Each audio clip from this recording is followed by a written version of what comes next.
Hi hello friends, welcome back to my channel. Meera Kalyana ಭಾಗ 54. ಇನ್ನೂ ಯಾರು ನಮ್ಮ ಚಾನಲ್ನ ಸಬ್ಸ್ಕ್ರೈಬ್ ಮಾಡಿಲ್ಲ, ಈಗಲೇ ಹೋಗಿ ಸಬ್ಸ್ಕ್ರೈಬ್ ಮಾಡ್ಕೊಳ್ಳಿ. ಕೊಯ್ನಾ ಮಡದಿ ರೂಮಿನ ಬಾಗಿಲಲ್ಲಿ ನಿಂತಿದ್ದನ್ನು ಕಂಡು ಒಳಗೆ ಬರೋಕ್ಕೆ ಏನಾದರೂ ದಾಕ್ಷಿಣ್ಯ ಕೊಟ್ಟು ಕರಿಬೇಕಾ ಹೇಗೆ ಎನ್ನಲು ತಕ್ಷಣವೇ ತಲೆ ಎತ್ತಿ ಅವನ ಮುಖವನ್ನು ನೋಡಿದವಳಿಗೆ ತಾನು ಯಾಕೆ ಬಂದೆ ಎನ್ನುವ ವಿಷಯವೇ ಮಾತಂತಾಗಿತ್ತು. ಅದು ಊಟಕ್ಕೆ ಎಂದು ಮುಂದೆ ಮಾತನಾಡಲು ಹೋದವಳು ಹಾಗೆ ತಲೆ ತಗ್ಗಿಸಿ ನಿಲ್ಲಲು ಅವಳನ್ನು ಕಂಡು ಮುಗುಳ್ನಗುತ್ತಾ ಇಲ್ಲೇ ನಿಂತ್ಕೊಂಡು ನೀನು ಯಾಕೆ ಬಂದೆ ಅನ್ನೋದು ನೆನಪಾದಾಗ ಹೇಳು ಎಂದು ಬಟ್ಟೆ ಹಿಡಿದು ಬಾತ್ರೂಮ್ ಹೊಕ್ಕನು. ಅವನು ಜೋರಾಗಿ ಹೋಗಿ ಬಾಗಿಲು ಹಾಕಿದ ಸದ್ದಿಗೆ ಎಚ್ಚೆತ್ಕೊಂಡ ಮೀರಾ ತನ್ನ ತಲೆಯ ಮೇಲೆ ಮುಡುಕಿಕೊಂಡು ನಗುತ್ತಾ, ಇವರನ್ನ ನೋಡಿದರೆ ಸಾಕು, ಅದೆಷ್ಟು ಧೈರ್ಯದಿಂದ ಬಂದರೂ ಕೂಡ ಪುನಃ ಭಯವಾಗಿ ನಾನು ಕೇಳಬೇಕು ಅಂದ್ಕೊಂಡ ಮಾತುಗಳೇ ನೆನಪಾಗೋದಿಲ್ಲ ಎಂದು ಕೆಳಗೆ ಇಳಿದು ಬಂದಳು ಮೀರಾ. ಡೈನಿಂಗ್ ಟೇಬಲ್ ಬಳಿ ಎಲ್ಲ ಜೋಡಿಸಿ ಎಲ್ಲರೂ ಕುಳಿತು ನಂತರ ತನ್ನ ರೂಮಿನಿಂದ ನಿಧಾನವಾಗಿ ನಡ್ಕೊಂಡು ಬಂದ ಏಜೆನ ಕಂಡು, ಇಲ್ಲ, ಇವರು ಎಂದಿನಂತೆ ಇರುವ ಹಾಗೆ ಕಾಣ್ತಾ ಇಲ್ಲ, ಅದೇನು ಅಂತ ಹೇಗಾದರೂ ಮಾಡಿ ತಿಳ್ಕೋಬೇಕು. ಇವರನ್ನ ಕೇಳಿದ್ರೆ ಇವ್ರು ಹೇಳೋದಿಲ್ಲ, ಆರ್ಯ ಹತ್ರ ಕೇಳೋಣ ಎಂದು ನಿರ್ಧರಿಸಿ ಎಲ್ಲಿಗೂ ಕೂಡ ಊಟ ಬಡಿಸಲು ತಟ್ಟೆಯಲ್ಲಿ ಹಾಕಿಕೊಟ್ಟ ಊಟವನ್ನು ಕೂಡ ಏಜೆ ಸರಿಯಾಗಿ ಮಾಡದೆ ತಟ್ಟೆಯಲ್ಲಿ ಕೆಡ್ತಾ ಇದ್ದನು. ಆರ್ಯ ಮತ್ತು ಏಜೆ ಕಣ್ಸನ್ನೆಯಲ್ಲಿ ಮಾತಾಡ್ಕೊಳ್ತಾ ಇರೋದು ಮೀರಾ ಗಮನಕ್ಕೂ ಕೂಡ ಬಂತು. ಈಗ ಅವಳಲ್ಲಿ ಮೂಡಿದ ಸಣ್ಣ ಅನುಮಾನ ನಿಜ ಆಗಿತ್ತು. ಹೇಗಾದರೂ ಸರಿ ಈ ವಿಷಯದ ತಿಳ್ಕೊಳ್ಳೇಬೇಕು ಎಂದು ತೀರ್ಮಾನಿಸಿದ್ಲು ಮೀರಾ. ಹೆಚ್ಚು ಹೊತ್ತು ಕೂರಲು ಸಾಧ್ಯವಾಗದೆ ಏಜೆ ತುಂಬ ಸಲ ಕಾಫಿ ಕುಡಿದ್ರಿಂದ ನನಗೆ ಊಟ ಬೇಡ ಅಂತ ತಿಳಿಸಿ ಪೂರ್ತಿ ಊಟ ಮಾಡಲಾಗದೆ ಅರ್ಧ ಊಟ ಮಾಡಿ ತಟ್ಟೆಯಲ್ಲಿ ಕೈ ತೊಳೆದು ಎದ್ದು ಹೋದ. ಅವನು ಹೋದ ಕಡೆಗೆ ನೋಡ್ತಾ ಇದ್ದ ಮೀರಾನ ಎಚ್ಚರಿಸಿದ್ದು ಹೇಮಾ ಅವರ ಧ್ವನಿ. ಅವನು ಹಾಗೇನೇ ಅಮ್ಮ, ಆಫೀಸ್ನಲ್ಲಿ ತುಂಬ ಕೆಲಸಗಳಿದ್ರೆ ಹಾಗೆ ಊಟ ಮಾಡೋದೇ ಇಲ್ಲ, ಬರೀ ಕಾಫಿ ಅಷ್ಟೆ, ನೀನು ಬಾ ಊಟ ಮಾಡು ಎಂದು ಬಲವಂತ ಮಾಡಿ ಕೂರಿಸಲು ತಾನು ಕೂಡ ಹೇಮಾ ಅವರ ಬಲವಂತಕ್ಕೆ ಸ್ವಲ್ಪ ಊಟ ಮಾಡಿದ ಮೀರಾ ಎಲ್ಲ ಪಾತ್ರೆಗಳನ್ನು ತೊಳೆದು ಅಡುಗೆ ಮನೆಯನ್ನು ಕ್ಲೀನ್ ಮಾಡಿ ಊಟವನ್ನು ಸರಿಯಾಗಿ ಕೂಡ ಮಾಡಲಿಲ್ಲ. ಹಾಲನ್ನಾದರೂ ಸರಿ ಕುಡಿಲಿ ಎಂದು ಹಾಲು ಬಿಸಿ ಮಾಡಿಕೊಂಡು ಲೋಟ ತಗೊಂಡು ರೂಮಿಗೆ ಬಂದಾಗ ಆರ್ಯ ಮತ್ತು ಏಜೆ ರೂಮಿನಿಂದ ಹೊರಗೆ ಬರುವುದು ಕಂಡು ಆಶ್ಚರ್ಯದಿಂದ ಅವನ ಮುಖವನ್ನು ನೋಡಲು, ಅದು ಅದಕ್ಕೆ ಅಣ್ಣನ ಹತ್ತಿರ ಒಂದು ಫೈಲ್ ಕೊಟ್ಟಿದ್ದೆ, ಅದನ್ನು ತಗೊಂಡು ಹೋಗಲು ಬಂದಿದ್ದೆ. ಅವಳು ಮುಂದೆ ಮಾತನಾಡಲು ಹೋದವಳನ್ನು ಕಂಡು ಇನ್ನು ತಾನು ಇಲ್ಲೇ ಇದ್ದರೆ ಸಿಕ್ಕಿ ಬಿಡ್ಬೋದು ಎಂದು ಆರ್ಯ ಗುಡ್ ನೈಟ್ ಅದಕ್ಕೆ ಎಂದು ಅಲ್ಲಿಂದ ರೂಮಿಗೆ ಓಡಿದನು. ಏನಾಗಿದೆ ಇವರಿಗೆ, ಆಫೀಸ್ನಿಂದ ಬಂದಾಗಿಂದ ಇಬ್ಬರು ಕೂಡ ವಿಚಿತ್ರವಾಗಿ ವರ್ತಿಸ್ತಾ ಇದ್ದಾರೆ. ಯಾವುದೋ ಫೈಲ್ ಇಸ್ಕೊಂಡು ಹೋಗೋಣ ಅಂತ ಬಂದೆ ಅಂದರು, ಆದರೆ ಇವ್ರ ಕೈಲಿ ಯಾವುದೇ ಫೈಲ್ ಇರಲಿಲ್ಲ. ಇವರಿಬ್ಬರು ಖಂಡಿತ ಮನೆಯವರಿಂದ ಯಾವುದೋ ವಿಷಯನ ಮುಚ್ಚಿಡ್ತಾ ಇದ್ದಾರೆ ಎಂದು ರೂಮಿನೊಳಗಡೆ ಬಂದವಳಿಗೆ ಆಗಲೇ ಮಲಗಿದ್ದ ಏಜೆನ ಕಂಡು ಅವನ ಬಳಿಗೆ ಬಂದಳು. ಗಂಡ ಹಾಲು ಎನ್ನಲು ತಕ್ಷಣವೇ ಕಣ್ಣು ತೆರೆದು ಮೀರಾ ಮುಖವ ನೋಡಲು, ಅದು ನೀವು ಸರಿಯಾಗಿ ಊಟ ಕೂಡ ಮಾಡಲಿಲ್ಲ ಅಂತ ಈ ಹಾಲು ತಂದೆ, ಪ್ಲೀಸ್ ಬೇಡ ಅನ್ಬೇಡಿ ಎಂದು ಅವನ ಮುಖವನ್ನು ನೋಡಲು ಅವಳು ಅಷ್ಟು ಮುದ್ದಾಗಿ ಮಾತಾಡ್ತಾ ಇರೋದು ಕಂಡು, ಸರಿ ಅಲ್ಲಿಡು ಎಂದು ನಿಧಾನವಾಗಿ ಎದ್ದು ಕುಳಿತ ಏಜೆ ಅವಳು ಕೊಟ್ಟಿದ್ದ ಹಾಲನ್ನು ಅರ್ಧ ಕುಡಿದು ತಗೋ ಸಾಕು ಎಂದು ಅವಳ ಕೈಗೆ ಇಡಲು, ಗಂಡ ಇನ್ನೂ ಸ್ವಲ್ಪ ಇದೆ ಅಷ್ಟೇ, ಪ್ಲೀಸ್ ಪೂರ್ತಿ ಕುಡಿದ್ಬಿಡಿ ಎನ್ನಲು ಅವಳ ಕೈ ಹಿಡಿದು ತನ್ನ ಪಕ್ಕದಲ್ಲಿ ಕೂರಿಸಿಕೊಂಡ ಏಜೆ ಉಳಿದ ಹಾಲನ್ನು ಅವಳಿಗೆ ಕುಡಿಸಲು ಅವನ ಈ ರೀತಿಯ ವರ್ತನೆಗೆ ಗೊಂಬೆಯಂತೆ ಕುಳಿತವಳ ಕಂಡು ಅವಳ ಕೆನ್ನೆ ಮೇಲೆ ಪುಟ್ಟ ಮುತ್ತಿಡಲು ತಕ್ಷಣವೇ ಎಚ್ಚೆತ್ಕೊಂಡ ಮೀರಾ ಅವನ ಮುಖವನ್ನು ನೋಡಲು ನಾಚಿಕೆಯಾಗಿ ಬಟ್ಟೆ ಹಿಡಿದು ಬಾತ್ರೂಮ್ಗೆ ಹೋದಳು. ಮುಗುಳ್ನಗುತ್ತಾ ಏಜೆ ದಿಂಬಿಗೆ ತಲೆ ಇಟ್ಟು ಮಲಗಿದವನಿಗೆ ಕ್ಷಣದಲ್ಲಿ ನಿದ್ದೆ ಆವರಿಸಿತು. ಬಟ್ಟೆ ಬದಲಿಸಿ ಹೊರಗೆ ಬಂದ ಮೀರಾ ಏಜೆ ಮುಖ ನೋಡಲು ಅವನು ಆಗಲೇ ನಿದ್ದೆಗೆ ಜಾರಿರೋದು ಕಂಡು, ಇದೇನು ಇವರು ಇಷ್ಟೊಂದು ಬೇಗ ಮಲಗಿದ್ದಾರೆ ಎಂದು ಅವನ ಬಳಿಗೆ ಬಂದು ಅಮ್ಮ ಹೇಳಿದಂತೆ ಇವರಿಗೆ ಏನಾದರೂ ಹುಷಾರಿಲ್ಲ ಅನಿಸುತ್ತೆ ಎಂದು ಅವನ ಹಣೆ ಮೇಲೆ ಕೈ ಇಟ್ಟು ನೋಡಿ ನಿಟ್ಟುಸಿರನ್ನ ಬಿಟ್ಲು. ಸದ್ಯ ಜ್ವರ ಏನೂ ಇಲ್ಲ ಎಂದು ಅವನು ಮಲಗಿರುವ ಧೈರ್ಯದಿಂದ ಬಾಗಿ ಅವನ ಹಣೆಯ ಮೇಲೆ ಕೂದಲು ಸರಿಸಿ ಅವನ ಹಣೆಗೆ ಚುಂಬಿಸಲು ತಕ್ಷಣವೇ ಹಿಂದೆ ಸರಿದು ಏಜೆ ನಾಚಿಕೆಯಿಂದ ತನ್ನ 2 ಕೈಗಳಿಂದ ಅವಳ ಮುಖವನ್ನು ಮುಚ್ಚಿಕೊಂಡಳು. ನಂತರ ಅವನಿಗೆ ಎಚ್ಚರವಿರದಂತೆ ಕಾಣಿಸಲಿಲ್ಲ ಎಂದು ನಿಟ್ಟುಸಿರನ್ನ ಬಿಟ್ಟು ಅವನ ಕಾಲ ಬಳಿಯಿದ್ದ ಬೆಡ್ಶೀಟ್ನ ಹೊದಿಸಿ ಲೈಟ್ ಆಫ್ ಮಾಡಿ ಅವನ ಪಕ್ಕದಲ್ಲೇ ಬಂದು ಮಲಗಿದ್ಲು. ಲೈಟ್ಸ್ ಆಫ್ ಮಾಡಿದರೂ ಕೂಡ ಬಾಲ್ಕನಿಯಿಂದ ಹೊರಗಿನ ಬೆಳಕು ರೂಮಿನ ತುಂಬ ಹರಡಿ ಆ ಬೆಳಕಿನಲ್ಲಿ ಏಜೆ ಮುಖವು ಸ್ಪಷ್ಟವಾಗಿ ಅವಳ ಕಣ್ಣಿಗೆ ಕಾಣಿಸ್ತಾ ಇತ್ತು. ಅವನ ಮುಖವನ್ನೇ ನೋಡ್ತಾ ಮಲಗಿದ್ದವಳು ಅದು ಯಾವ ಮಾಯೆಯಲ್ಲಿ ನಿದ್ದೆ ಆವರಿಸಿತು ಏನೋ ಒಂದು ತಿಳಿಯದಾಯಿತು. ಮಧ್ಯರಾತ್ರಿ ಸುಮಾರಿಗೆ ಬಾಲ್ಕನಿಯಿಂದ ಬೀಸ್ತಾ ಇದ್ದ ಚಳಿಗಾಳಿಗೆ ಮೀರಾಗಿ ಎಚ್ಚರಾಯಿತು. ಕಣ್ಣು ಮುಚ್ಕೊಂಡು ಬೆಡ್ಶೀಟ್ಗಾಗಿ ಸುತ್ತಲೂ ಬೆಡ್ ಖಾಲಿ ಇರುವ ಅನುಭವ ಆಗಿ ಕಣ್ ನೋಡಿದವಳಿಗೆ ಗಂಡ ಅಲ್ಲೆಲ್ಲೂ ಕಾಣಿಸ್ಲಿಲ್ಲ. ತಕ್ಷಣವೇ ಎದ್ದು ಕುಳಿತುಕೊಂಡವಳು. ಮೀರಾ, ಅರೆ ಇಷ್ಟೊತ್ತಲ್ಲಿ ಇವರು ಎಲ್ಲಿಗೆ ಹೋದ್ರು ಎಂದು ಟೈಮ್ ನೋಡಲು ಮಧ್ಯರಾತ್ರಿ 2 ಗಂಟೆ ಆಗಿತ್ತು. ಬಾಲ್ಕನಿ ಬಾಗಿಲು ತೆರೆದಿರೋದು ಕಂಡು ಏಜೆ ಅಲ್ಲಿಯೇ ಇರೋದು ಅರಿವಾಗಿ ತಾನು ಕೂಡ ಬಾಲ್ಕನಿ ಬಳಿಗೆ ಬಂದ್ಲು. ಮೀರಾ ಎದ್ದು ಬರಬಹುದು ಎಂದು ಅರಿವೇ ಇರದ ಏಜೆ ತಾನು ಹಾಕಿದ ಶರ್ಟ್ನ ಬಿಚ್ಚಿ ಎಸೆದು ಸಿಗರೇಟ್ನ ಸುಡ್ತಾ ಆಕಾಶವನ್ನೇ ದಿಟ್ಟಿಸ್ತಾ ಗಾಳಿಗೆ ಬರೀ ಮೈನ ಒಡ್ಡಿಕೊಳ್ತಿದ್ದನು. ಅವನು ಅಲ್ಲೇ ಕುಳಿತು ಸಿಗರೇಟ್ ಸುಡ್ತಾ ಇರೋದು ಆ ಹೊಗೆಯ ಅವಳಿಗೆ ತಿಳಿಸಿತು. ನಿಧಾನವಾಗಿ ನಡೆದುಕೊಂಡು ಬಾಲ್ಕನಿಗೆ ಬಂದವಳಿಗೆ ಇವಳಿಗೆ ಬೆನ್ನು ಮಾಡಿ ಕುಳಿತಿದ್ದ ಏಜೆನ ಕಂಡು ನಿಧಾನವಾಗಿ ಅವನ ಬಳಿ ಬಂದು ಅವನ ಮುಂದೆ ನಿಂತು, ಯಾಕೆ ಕಂಡ, ನಿದ್ದೆ ಬರಲಿಲ್ವಾ? ಈ ಚಳಿಯಲ್ಲಿ ಯಾಕೆ ಹೀಗೆ ಶರ್ಟ್ನ ಬಿಚ್ಚಿ ಎಂದು ಮುಂದೆ ಮಾತನಾಡಲು ಹೋದವಳಿಗೆ ಅವಳ ಗಮನ ಅವನ ತೋಳಿನ ಮೇಲೆ ಹೋಗಲು ತಕ್ಷಣವೇ ಎದ್ದು ನಿಂತ ಏಜೆ ಅವಳಿಗೆ ಕಾಣದ ಹಾಗೆ ತನ್ನ ತೋಳಿನ ಮೇಲೆ ಶರ್ಟ್ನ ಮುಚ್ಚಿಕೊಳ್ಳಲು ಪ್ರಯತ್ನಿಸಿದ. ಅವಳು ತನ್ನ ತೋಳನ್ನ ಗಮನಿಸಬಹುದು ಎಂದು ಆತಂಕದಿಂದ ಮೀರಾ ಮುಖವನ್ನ ನೋಡಲು ಅವಳಿಗೆ ಕಾಣದಂತೆ ಶರ್ಟ್ನ ಮುಚ್ಚಿಕೊಂಡ್ರು ಅವನ ತೋಳಿನಲ್ಲಿ ಹಾಕಿದ ಬ್ಯಾಂಡೇಜ್ ಅವಳ ಕಣ್ಣಿಗೆ ಬಿದ್ದಿತ್ತು. ಆತಂಕದಿಂದ ಅವನ ಬಳಿಗೆ ಓಡಿ ಬಂದ ಮೀರಾ, ನಿಮ್ಮ ಕೈಗೆ ಏನಾಯ್ತು ಎಂದು ಅವನು ಮುಚ್ಚಿದ ಶರ್ಟ್ನ ತೆಗೆದು ಅವನ ತೋಳುಗಳನ್ನು ಸವರಲು ಅವಳ ಕಣ್ಗಳಲ್ಲಿ ಆಗಲೇ ನೀರು ತುಂಬಿ ಹೊಂದಿತ್ತು. ಅವಳ ಕಣ್ಣೀರು ಕಂಡವನ ಮನವು ನೋವಿನಿಂದ ಒದ್ದಾಡಿತ್ತು.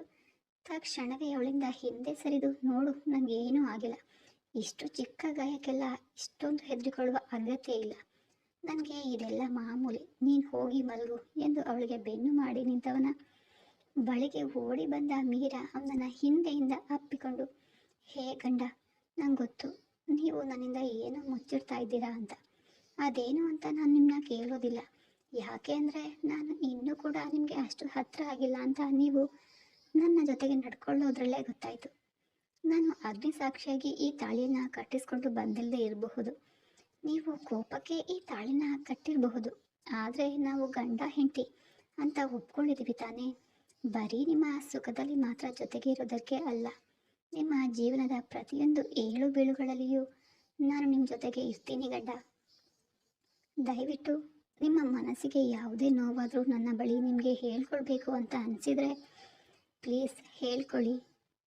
ನೀವು ಹೀಗೆ ಒಬ್ಬರೇ ಇಷ್ಟೊಂದು ನೋವಿದ್ರೂ ಕೂಡ ಮನೆಯವರ ಮುಂದೆ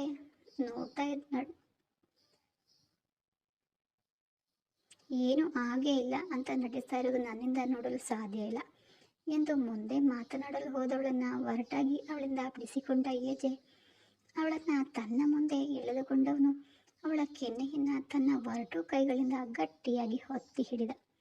ನೋಡು, ಈ ಮನೆಯಲ್ಲಿ ನಿನ್ನ ಸ್ಥಾನ ಏನು, ನಿನ್ನ ಕರ್ತವ್ಯ ಏನು ಅಷ್ಟು ಮಾತ್ರ ನೋಡ್ಕೊಂಡಿದ್ರೆ ಇಲ್ಲಿ ಇರ್ತೀಯ.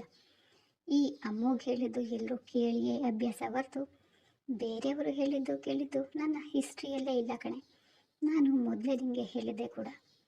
ಈ ಅಮ್ಮೋಗೆ ಹೇಗಿದ್ದಾನೋ ಹಾಗೆ ಒಪ್ಕೊಂಡಿದ್ರೆ ಇರಬಹುದು, ಇಲ್ಲಾಂದರೆ ನಿನ್ನ ದಾರಿ ನೀನು ನೋಡ್ಕೊಳ್ಬಹುದು ಎಂದು ಅವಳನ್ನು ಹಿಂದೆ ತಳ್ಳಿದ ಏಜೆ ಅವಳನ್ನು ಹಿಂದೆ ತಳ್ಳಿ ಸೀದಾ ಹೋಗಿ ಬೆಡ್ ಮೇಲೆ ಮಲಗಿದನು.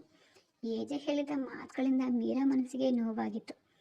ಹಾಗೆ ಮಂಡಿಯಲ್ಲಿ ಮುಖ ಒದಗಿಸಿ ಅಳ್ತಾ ಕುಳಿತವಳಿಗೆ ತಕ್ಷಣವೇ ಏನೋ ನೆನಪಾದವಳ ಹಾಗೆ ತನ್ನ ಕಣ್ಗಳನ್ನು ಒರೆಸಿಕೊಂಡ ಮೀರಾ, ಆಯಿತು, ನೀವು ಹೇಳ್ದಂತೆ ಕೇಳದೆ ಇದ್ರೆ ನಾನು ನನ್ನ ದಾರಿ ನೋಡ್ಕೊಳ್ಬೇಕು ಅಲ್ವಾ? ಮತ್ತೆ ಅವತ್ತು ಯಾಕೆ ರಾತ್ರಿ ನನ್ನ ಹುಡ್ಕೊಂಡು ನಮ್ಮ ಮನೆಗೆ ಬಂದಿದ್ದು ನೀವು? ಬರೀ ಬಾಯಿ ಮಾತಿನಲ್ಲಿ ನನ್ನ ಕಂಡ್ರೆ ಆಗೋದಿಲ್ಲ ಅನ್ನುವವರು ನನಗೆ ಸ್ವಲ್ಪ ಹುಷಾರಿಲ್ಲ ಅಂದರೆ ಸಾಕು ನಿಮಗೆ ಏನು ಆದ ಹಾಗೆ ಯಾಕೆ ಪಾತಾಡ್ತೀರಾ? ಇದಕ್ಕೆಲ್ಲ ಏನು ಹೇಳ್ತೀರಾ ನೀವು? ಆಯಿತು ಬಿಡಿ, ನೋಡೋಣ ಗಂಡ. ಇವತ್ತಿಂದ ಈ ಮೀರಾ ಯಾರು ಅಂತ ನಿಮಗೆ ಅರ್ಥ ಮಾಡಿಸ್ತಾಳೆ. ಹಾಗೆ ನೋಡ್ತಾ ಇರಿ ಅಂತ ಬಾಲ್ಕನಿಯಿಂದ ರೂಮಿಗೆ ಬಂದ ಮೀರಾ ಮೇಲೆದ್ದು ರೂಮಿನೊಳಗೆ ಬಂದವಳ ಕಣ್ಣು ಏಜೆನ ಹುಡುಕಲು ಅವನು ಆಗ್ಲಿಗೆ ನಿದ್ದೆಗೆ ಜಾರಿದನು. ಅವನು ನಿದ್ದೆಗೆ ಜಾರಿರೋದು ಕಂಡು ನಿಧಾನವಾಗಿ ನಡ್ಕೊಂಡು ಬಂದವಳು ಸೀದಾ ಹೋಗಿ ಅವನಿಗೆ ಬೆನ್ ಮಾಡಿ ಸೋಫಾ ಮೇಲೆ ಮಲ್ಕೊಂಡ್ಳು. ಅವಳು ರಾತ್ರಿ ನಿರ್ಧರಿಸಿದಂತೆ ಬೆಳಗ್ಗೆ ಬೇಗನೆ ಎದ್ದು ಸ್ನಾನ ಮುಗಿಸಿ ರೆಡಿಯಾಗಿ ರೂಮಿನಿಂದ ಹೊರಗಡೆ ಬಂದವಳೆ. ಬೇಗ ಬಂದು ಹೊರಗೆ ರಂಗೋಲಿ ಹಾಕಿ ಪೂಜೆ ಕೂಡ ಮುಗಿಸಿ ಅಡುಗೆ ಮನೆ ಸೇರಿದ್ಲು. ತಿಂಡಿ ರೆಡಿ ಮಾಡಿ ಆಗ್ತಾನೆ ಎದ್ದು ಬಂದ ಹೇಮ ಅವರಿಗೆ ಅಡುಗೆ ಮನೆಯಿಂದ ಬರ್ತಾ ಇದ್ದ ತಿಂಡಿಯ ಘಮ ಅವರ ಮೂಗಿಗೆ ಬರಲು ಮೀರಾನ ಹುಡ್ಕೊಂಡು ಅಡುಗೆ ಮನೆಗೆ ಬಂದವರೆ. ಅರೆ ಮೀರಾ, ಇದೇನು ಇವತ್ತು ಇಷ್ಟು ಬೇಗ ಪೂಜೆ ಮುಗಿಸಿ ಆಗಲೇ ತಿಂಡಿ ಕೂಡ ರೆಡಿ ಮಾಡಿಬಿಟ್ಟಿದ್ದೀಯಾ ಅಲ್ವೇ ಹುಡುಗಿ? ರಾತ್ರಿ ಎಲ್ಲ ಮಲಗಿದೆಯಾ ಅಥವಾ ಮಧ್ಯರಾತ್ರಿಗೆ ಎದ್ದು ಇದೆಲ್ಲ ತಯಾರಿ ಮಾಡಿದೀಯಾ ಹೇಗೆ ಎಂದು ಅವಳ ಮುಖವನ್ನು ನೋಡಲು, ಅಯ್ಯೋ ಇಲ್ಲ ಅಮ್ಮ, ಅದು ಯಾಕೋ ಇವತ್ತು ಸ್ವಲ್ಪ ದೇವಸ್ಥಾನಕ್ಕೆ ಹೋಗಬೇಕು ಅನ್ನಿಸ್ತು, ಅದಕ್ಕೆ ಬೇಗನೆ ಎದ್ದು ಪೂಜೆ ಮಾಡಿ ತಿಂಡಿ ರೆಡಿ ಮಾಡಿದೆ ಅಮ್ಮ.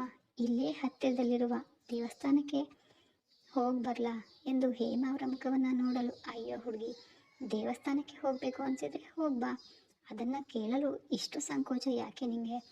ಮೊದಲೇ ಹೇಳಿದರೆ ನಾನು ಕೂಡ ನಿನ್ನ ಜೊತೆಗೆ ಬರ್ತಾ ಇದ್ದೆ.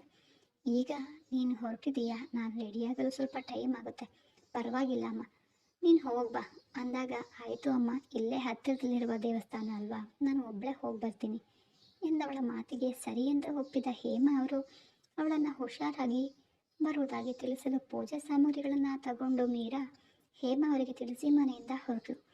ಕೈ ನೋವಿನಿಂದ ರಾತ್ರಿ ತಡವಾಗಿ ಮಲಗಿದ್ದ ಏಜೆಗೆ ಬೆಳಗ್ಗೆ ಎಚ್ಚರ ಆದಾಗ 9:30 ಆರ್ಯ ಕೂಡ ಇಂದು ಅಣ್ಣ ಆಫೀಸ್ಗೆ ಬರೋದೇನು ಬೇಡ, ತಾನೇ ಎಲ್ಲಾನು ನೋಡ್ಕೊಳ್ತಾಗಿ ತಿಳಿಸಿ ಹೋಗಿದ್ದರಿಂದ ಹೇಮ ಅವರು ರಾತ್ರಿ ಯಾಕೋ ಪುಟ್ಟ ಮುಖ ಸಪ್ಪಾಗಿರುವುದು ಗಮನಿಸಿದ್ರಿಂದ ಬಂದಿನ ಮನೆಯಲ್ಲಿಯೇ ಇದ್ದು ರೆಸ್ಟ್ ಮಾಡಲಿ ಎಂದು ಅವನಾಗಿ ಎದ್ದು ಬರಲಿ ಅಂತ ಎಬ್ಬಿಸಲು ಕೂಡ ಹೋಗಲಿಲ್ಲ. ಬೆಳಗ್ಗೆ ನಿಧಾನವಾಗಿ ಎದ್ದು ಕಣ್ತೆರೆದ ಏಜೆ ಟೈಮ್ ನೋಡಲು ಆಗಲೇ 10 ಛೇ, ಇದೇನಿದು ಇವತ್ತು ಇಷ್ಟೊತ್ತಾದರೂ ಎಚ್ಚರವಾಗಲಿಲ್ಲ ಎಂದು ರಾತ್ರಿ ಏನಾಯಿತು ಅಂತ ನೆನಪಿಸ್ಕೊಂಡವನಿಗೆ ರಾತ್ರಿ ನಿದ್ದೆ ಮತ್ತು ನೋವಿನಿಂದ ಎದ್ದು ಕುಳಿತವನ ಬಳಿಗೆ ಮೀರಾ ಬಂದಿದ್ದು ತಾನು ಅವಳೊಂದಿಗೆ ಒರಟಾಗಿ ಮಾತನಾಡಿದ್ದು ನೆನಪಾಯಿತು. ತಕ್ಷಣವೇ ತಲೆ ಹಿಡಿದುಕೊಂಡಚ್ಚೆ, ಇದೇನಾಯಿತು ನನಗೆ? ಪಾಪ, ಅವಳು ಮೊದಲೇ ನನ್ನ ನೋಡಿದರೆ ಸಾಕು ಹೆದರ್ಕೊಂಡು ಅಮ್ಮನ ಸೆರಗು ಹಿಡಿದು ಓಡಾಡ್ತಾಳೆ. ಇನ್ನು ನಾನು ಹೀಗೆ ಒರಟಾಗಿ ಅವಳೊಂದಿಗೆ ನಡ್ಕೊಂಡ್ರೆ ಖಂಡಿತ ಅವಳು ನನ್ನ ಮುಖವನ್ನು ಕೂಡ ನೋಡೋದಿಲ್ಲ. ಈಗಷ್ಟೇ ಸ್ವಲ್ಪ ಧೈರ್ಯ ಮಾಡಿ ನನ್ನ ಮುಂದೆ ಮಾತಾಡ್ತಾ ಇದ್ದು, ಈ ಮನೆಗೆ ಈ ಪ್ರಿಯ ಬಂದಾಗಿಂದ ಸಮಾಧಾನನೇ ಇಲ್ಲ. ಮೊದಲೇ ನಾನು ಮೀರಾ ನನಗೆ ಹೆದರಿ ದೂರ ಹೋಗೋದು ನೋಡಲು ನನ್ನಿಂದ ಸಾಧ್ಯ ಇಲ್ಲ. ಈಗಲೇ ಅವಳ ಜೊತೆಗೆ ಮಾತನಾಡಿ ನನ್ನ ತಪ್ಪಿಗೆ ಕ್ಷಮೆ ಕೇಳ್ತೀನಿ ಎಂದು ತಕ್ಷಣವೇ ಬೆಡ್ಶೀಟ್ನ ಎಸೆದು ಹೊರಗೆ ಹೋಗಲು ಮೇಲೆದ್ದು ನಿಂತವನಿಗೆ ತನ್ನ ತೋಳಿನಲ್ಲಿ ಆಗಿದ್ದ ಗಾಯದ ನೋವಿಂದ ಹಾಗೆ ಅಮ್ಮ ಅಂತ ಕೆಳಗಡೆ ಕುಸಿದು ಕುಳಿತನು. ಛೇ, ಇದು ಬೇರೆ, ಇದರಿಂದಾಗಿಯೇ ರಾತ್ರಿ ಇಷ್ಟೆಲ್ಲ ಆಗಿದ್ದು ಎಂದು ಹೇಮ ಅವರಿಗೆ ಕಾಣದಿರುವ ಹಾಗೆ ಶರ್ಟ್ನ ಧರಿಸಿ ಕೆಳಗೆ ಇಳಿದು ಬಂದವನಿಗೆ ಸೋಫಾ ಮೇಲೆ ಕುಳಿತು ಕಾಲ ಮೇಲೆ ಕಾಲು ಹಾಕೊಂಡು ಮೊಬೈಲ್ ಹಿಡಿದು ಕುಳಿತಿದ್ದ ವಿದ್ಯಾನ ಕಂಡು ಮೀರಾಗಾಗಿ ಸುತ್ತಲೂ ಕಣ್ಣಾಡಿಸಿದವನಿಗೆ ಅಲ್ಲೆಲ್ಲೂ ಕೂಡ ಮೀರಾ ಆಗಲಿ ಅಥವಾ ಹೇಮ ಆರೋಗ್ಯ ಕಾಣಿಸ್ಲೇ ಇಲ್ಲ. ತಕ್ಷಣವೇ ಜೋರಾಗಿ ಅಮ್ಮ ಎಂದು ಕೂಗಲು ಮೊಬೈಲ್ ಹಿಡಿದು ಕುಳಿತಿದ್ದ ವಿದ್ಯಾ ಈ ಏಜೆ ತನಗೆ ಬೆಚ್ಚಿ ತಕ್ಷಣವೇ ಎದ್ದು ನಿಂತು, ಬಾವ, ಅದು ಅತ್ತೆ ಅವ್ರ ರೂಮ್ನಲ್ಲಿ ಇದ್ದಾರೆ ಎನ್ನಲು ಅವಳ ಕಡೆಗೆ ತಿರುಗಿಯೂ ಕೂಡ ನೋಡದೆ ತನ್ನ ತಾಯಿ ಹೊಡ್ಕೊಂಡು ರೂಮಿಗೆ ನಡೆದನು ಏಜೆ. ಅವನು ಅಲ್ಲಿಂದ ಹೋದ ನಂತರ ನಿಟ್ಟುಸಿರು ಬಿಟ್ಟ ವಿದ್ಯಾ, ಯಪ್ಪ, ಮುಖ ನೋಡಿದರೆ ಯಾವಾಗಲೂ ಬೆಂಕಿ ಹಾಗೆ ಉರಿತಲೇ ಇರುತ್ತೆ. ಅದು ಹೇಗೆ ಆ ಮೀರಾ ಇವನ ಜೊತೆಗೆ ಇರ್ತಾಳೋ ಏನೋ, ಹೇಗಾದರೂ ಇರಲಿ, ನನಗೇನೋ ಆ ಹಾಳದೊಳಗೆ ಹಾಗೆ ಆಗಬೇಕು ಎಂದು ಫೋನ್ ಹಿಡಿದು ತನ್ನ ರೂಮಿಗೆ ನಡೆದಳು ವಿದ್ಯಾ. ಇತ್ತ ಹೇಮ ಅವ್ರ ರೂಮಿಗೆ ಬಂದ ಏಜೆ ಕಂಡ ಅವರು, ಹೇಮ ಅವರ ಪುಟ್ಟ, ಈಗ ಎದ್ಯಾ? ಹೇಗಿದೆ ತಲೆನೋವು? ಕಡಿಮೆ ಆಯ್ತಾ? ಜ್ವರ ಏನಾದರೂ ಬಂದಿದೆಯಾ ಎಂದು ಗಾಬರಿಯಿಂದ ಅವನ ಹಣೆಯನ್ನು ಮುಟ್ಟಿ ನೋಡಲು ಅವ್ರು ಹಿಡಿದ, ಅಮ್ಮ, ನನಗೇನೂ ಆಗಿಲ್ಲ, ನಾನು ಆರಾಮಾಗೆ ಇದ್ದೀನಿ ಅಮ್ಮ. ಅದು ಅವಳೆಲ್ಲಿ ಎಂದು ಹೆಗಲಿಗೆ ತಲೆ ಇಟ್ಟವನ ಕಂಡು ಅವನು ಯಾರ ಬಗ್ಗೆ ವಿಚಾರಿಸಲು ಬಂದಿದ್ದಾನೆ ಎಂದು ಅರಿವಾದ ಹೇಮ ಅವರ ಮುಖದಲ್ಲಿ ಮುಗುಳ್ನಗೆ ಮೂಡಿತು. ಯಾರು ಪುಟ್ಟ? ನಿನ್ನ ತಮ್ಮ ಆರ್ಯನಾ? ಅವನು ಆಗಲೇ ಆಫೀಸ್ಗೆ ಹೋಗಿ ಆಯಿತು ಎನ್ನಲು, ಅಮ್ಮ, ನೀವು ತುಂಬ ಸ್ಮಾರ್ಟ್ ಅಂತ ನಂಗೆ ಗೊತ್ತು. ನಾನು ಕೇಳಿದ್ದು ನಿಮ್ಮ ಆ ಮಗುವನ್ನು, ಯಾವಾಗಲೂ ನಿಮ್ಮ ಸೆರಗಿಗೆ ಗಂಟು ಹಾಕ್ಕೊಂಡು ಓಡಾಡ್ತಾ ಇರೋಳು, ಇವತ್ತಿಲ್ಲಿ ಎಲ್ಲಿಯೂ ಕಾಣಿಸ್ತಾನೇ ಇಲ್ಲ, ಅದಕ್ಕೆ ಕೇಳಿದೆ ಎಂದವನ ಮಾತಿಗೆ ಅವನ ಕೈ ಮೇಲೆ ಪೆಟ್ಟು ಕೊಟ್ಟ ಹೇಮ ಅವರು, ಸುಮ್ಮನೆ ಇರೋ ಸಾಕು, ಪಾಪ ಆ ಹುಡುಗಿ ಹೆದರುತ್ತೆ, ಬರೀ ಕಣ್ಣಲ್ಲೇ ಅದೆಷ್ಟು ಹೆದರಿಸಿ ಇಟ್ಟಿದೀಯಾ ನೀನು, ನಿನ್ನ ಮುಖ ನೋಡಿದರೆ ಸಾಕು ಆ ಹುಡುಗಿ ಕೈಕಾಲು ಹೆದರಿಕೆಯಿಂದ ಮುಂದೆ ಹೋಗೋದೇ ಇಲ್ಲ. ಈಗ ಏನೋ ನಾನೇ ನಿನ್ನ ಹೆಂಡತಿಯನ್ನು ನನ್ನ ಸೆರಗಿನಲ್ಲಿ ಕಟ್ಕೊಂಡು ಓಡಾಡ್ತಾ ಇದ್ದೀನಿ ಅನ್ನೋ ಹಾಗೆ ಹೇಳ್ತಾ ಇದೀಯಾ. ಹೌದು, ಅದೇನು ಇವತ್ತು ಬೆಳಗ್ಗೆಯೇ ನನ್ನ ಮಗನಿಗೆ ಹೆಂಡತಿ ನೆನಪಾಗಿದ್ದು ಎಂದು ಅವನ ಮುಖವನ್ನು ನೋಡಲು ನಿಮ್ಮ ಮಗು ಇಷ್ಟೊತ್ತಿಗಾಗಲೇ ಕಾಫಿ ತಗೊಂಡು ಬರಬೇಕಿತ್ತು, ಹಾಗಾಗಿ ಕೇಳಿದೆ ಎಂದು ಹೇಮ ಅವರು ಮುಖವನ್ನು ನೋಡಲು ಕಾಫಿ ತಾನೇ ಬಾ ನಾನೇ ಕೊಡ್ತೀನಿ. ಅವಳು ಬೆಳಗ್ಗೆನೇ ಬೇಗನೆ ಎದ್ದು ಪೂಜೆ ತಿಂಡಿ ಎಲ್ಲ ಮುಗಿಸಿ ದೇವಸ್ಥಾನಕ್ಕೆ ಹೋಗಿದ್ದಾಳೆ. ಇನ್ನೇನು ಬರಬಹುದು ಮುಂದೆ ನಡೆಯಲು. ಅಮ್ಮ, ಅವಳು ಒಬ್ಬಳೇ ಹೋಗಿದ್ದಾಳ, ಅವಳು ಒಬ್ಬಳನ್ನ ಯಾಕೆ ಕಳಿಸಿದ್ದು ಅಂತ ಏಜೆ ಕೇಳ್ತಾನೆ. ಈ ಕತೆ ಮುಂದುವರಿಯೋದು. ಅವಳು ದೇವಸ್ಥಾನಕ್ಕೆ ಹೋಗಿದ್ದಕ್ಕೆ ಏಜೆ ಕೋಪ ಮಾಡ್ಕೋತಾನ ಅಥವಾ ಅವಳನ್ನ ಹುಡುಕೊಂಡು ಇವನು ಕೂಡ ಹೊರಡ್ತಾನ? ಮುಂದಿನ ಕಥೆಯಲ್ಲಿ ಕಾದು ನೋಡಿ. ಮತ್ತೆ ಇನ್ನೂ ಯಾರು ಸಬ್ಸ್ಕ್ರೈಬ್ ಮಾಡಿಲ್ಲ ಪ್ಲೀಸ್ ಈಗಲೇ ಹೋಗಿ ಸಬ್ಸ್ಕ್ರೈಬ್ ಮಾಡ್ಕೊಳ್ಳಿ. ಓಕೆ, ಕತೆ ನೋಡೋದಕ್ಕಾಗಿ ಎಲ್ಲರಿಗೂ ಕೂಡ ತುಂಬ ಧನ್ಯವಾದಗಳು.